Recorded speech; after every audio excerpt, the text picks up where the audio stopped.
Philippe Loranger, d'écran total. Bonjour. Oui, une question concernant les salles de cinéma.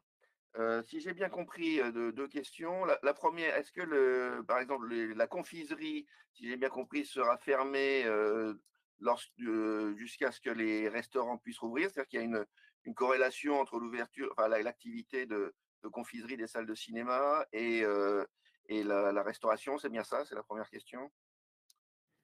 C'est tout à fait ça. L'idée, elle est simple, ne pas avoir à enlever son masque. Et si vous prenez des confiseries, moi aussi j'adore les esquimaux, mais si vous voulez manger un esquimau, il faut enlever votre masque. Et si vous avez un certain nombre de spectateurs qui l'enlèvent, soit pour du pop-corn, soit pour des esquimaux, vous vous retrouvez dans une situation trop compliquée. Donc, tant que la pandémie est forte, pas de confiserie, pas de bar, pas de restaurant dans les lieux de culture.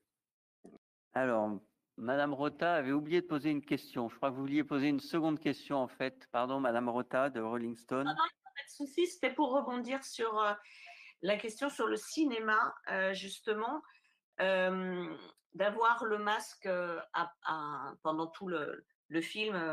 C'est déjà ce qui était le cas l'été dernier quand ça a réouvert à un moment donné.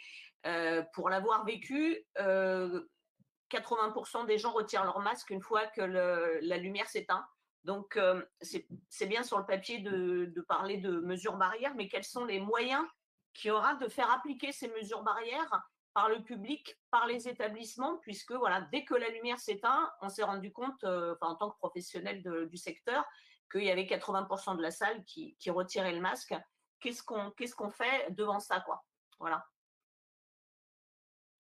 Pourquoi, d'abord, on peut faire, on l'a dit tout à l'heure, des appels quand même presque de préventifs et pédagogiques à la responsabilité, parce que